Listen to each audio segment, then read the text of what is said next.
Welcome back. Valerie Jarrett is now speaking out on what Roseanne tweeted out, suggesting to MSNBC that Roseanne is not the only one who deserves some of the blame. Take a listen.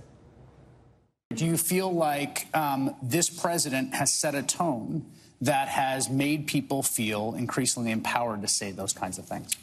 Well, this is what I think, Chris. I think tone does start at the top, and we like to look up to our president and feel as though he reflects the values of our country. But I also think every individual citizen has a responsibility, too. She says some of it comes from the top, as in President Trump. What do social media stars Diamond and Silk think about that? Ladies, good to see you both. Thank you so much for joining us. So you heard Valerie Jarrett. What do you think? Well, of course, you know I don't agree with what she said about blaming our president for what someone tweeted. Listen, first of all, Roseanne, let me just say this here. She is not a racist.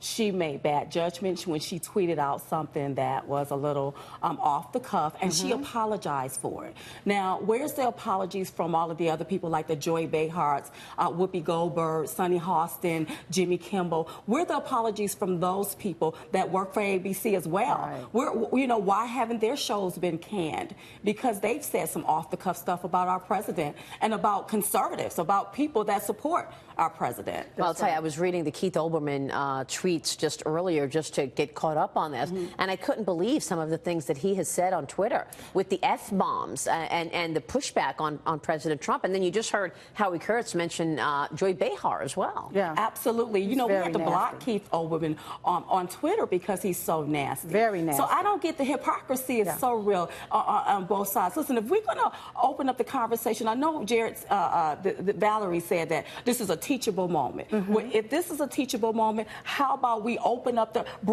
open it up? If we're going to talk about racism, let's talk about it on one side, because the word monkey, you know, black people call us that. That's right. And we need to talk about it on both sides. On both sides. This is not one-sided. That's right. And it's not one-sided. It's on both sides. We're called monkeys. We're called coons and all kinds of derogatory names. That's right. And listen, you teach people how to treat you. So everybody want to be mad at Roseanne, who happens to be a white woman. You want to call her racist. Well, what about the racism on the other side? We have our black brothers and sisters calling other black brothers and sisters all kinds of derogatory names. Yes, we have to. If we're going to have a conversation, let's tell the truth about the whole conversation and not just be one-sided. So what do we do about it? Well, what do we do about it? We stop calling each other names. And we come to the table and we talk about it. And I don't think that her show should have been canned. I think that this would have been a teachable moment to be on the show. Let this play out on the show, we know how to treat each other. You know, it feels like if you're a Trump supporter, there's just no room for error.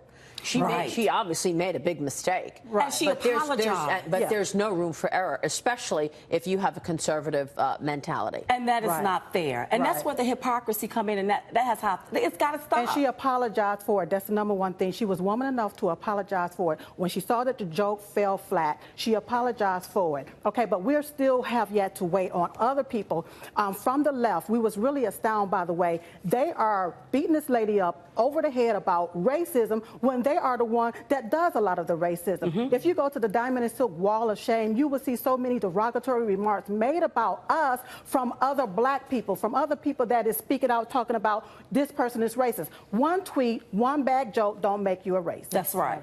That's her. Yeah. So was it appropriate? What do you think happens with Roseanne now? I mean, was it appropriate that the show was canceled, and do you think it gets picked up by somebody else? I mean, the show was incredibly successful. It was a very successful show. I hope it get picked up by someone else if ABC don't want to deal with it or whatever. Listen, I think everybody deserves to be forgiven. Yeah. We know. But if you cancel her show, look, there's some more shows that's on ABC that needs to be canceled. We can cancel The View. We can cancel Jimmy Kimmel. Some of those people have said the most derogatory things. I can't watch that. Exactly. So if you want to play that tick for tack, come on, let's do it. Well, that's a good point, because Jimmy Kimmel will say, look, I'm a comedian. This is what I do. Well, she's a comedian, too. She's a comedian. But she wasn't making a joke when she put that tweet out. Well, she said she was making a joke. So I want to give her the benefit of the doubt. That's right. She said she was making a joke. She apologized for it. Listen, a comedian just called us bootlickers and coons. But we put it out on Twitter and told him to take it down, and he did. So I'm not going to put him on blast. But the deal is, it happens. Wow. You know, so...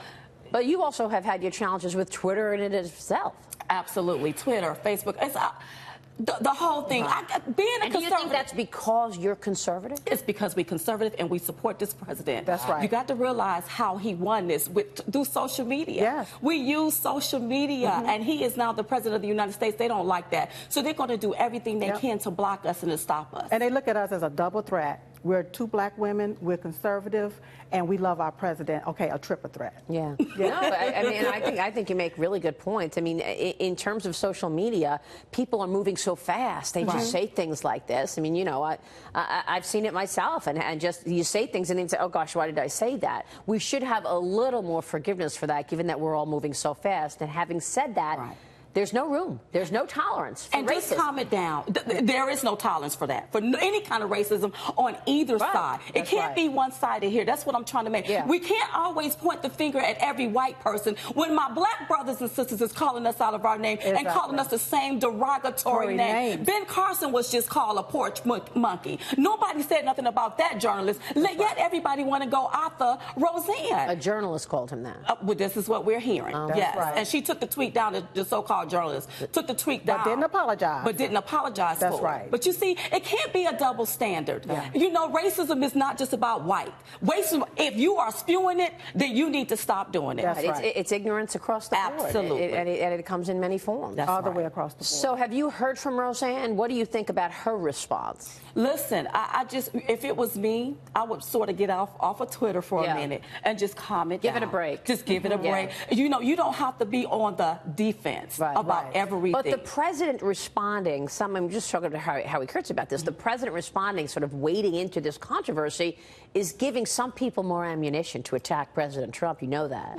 But here's the deal. He made perfectly sense when he said it. Yeah. All of these people on ABC attacks him, but that producer, whoever that was, they didn't call and say, you know what, Mr. President, we're sorry, we apologize about that. Right. You know what I mean? The hypocrisy. It cannot be one-sided, and it's one-sided. So I'm happy that the president weighed in way he weighed in. But the president is not afraid to say, you know, Lion Ted or, you know, Okay, that was doing a and other primary. things, That right? was doing a primary. Chuck Todd, Sleepy Eyes. I mean, he's not afraid to throw it. Well, but these people have thrown it to him. That's right. These That's people true. have That's said the true. most damnable things. And It derogatory yes, things. you don't do that to a sitting president. Yeah. Imagine if people would have done that to Obama. All right. chains and fences would have broke loose. We wouldn't know our country today. And here's the crazy thing, they do it on a daily basis. Right. Roseanne's show came on once a week.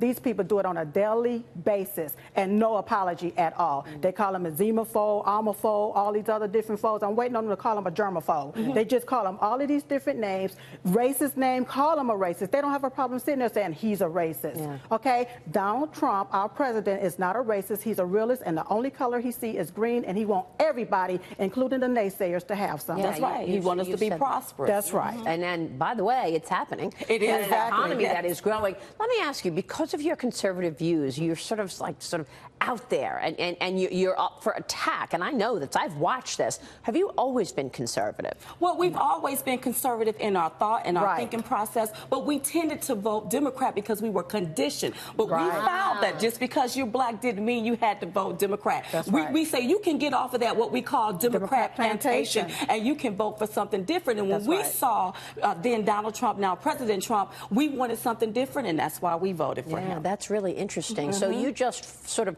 went with the herd, right? And you just went with and We voted Democrat. conditioned. Right. It's conditioned. That's right. You're We were raised that way. lifelong Democrats. Being lifelong Democrats, they tell you that you have to vote Democrat. Whoever the head of the ticket is, that's who you vote for. Even if your life hadn't changed in forever, even if you weren't liking the policies, if the policies were actually working against you. But they will tell you stuff like they will say stuff like, well, you may not be able to eat under a Republican. But that goes all the way back to the Jim Crow days created by the Democrats. So you got to know your history. When we started doing our history about the Democratic Party, it was time to ditch the Democratic Party. That's why we started the Ditch and Switch Now movement back in September of 2015, because we wanted everybody to switch to Republican to vote for Donald You make Trump. a lot of really good points, ladies. You think the midterms are going to be successful for the Republicans? I'm looking for them to be successful for the Republican Party. That's right. Because they were talking about this blue wave, and it seems to be sort of in the back seat right now. Oh, no. Because of the policies coming out of the Trump administration that have had impact. That's right. Be sure to vote right, or you're going to get left. That's right. Wow. Diamond and Silk. Great to see you, ladies. Thank you for having so much. A pleasure to talk with you both.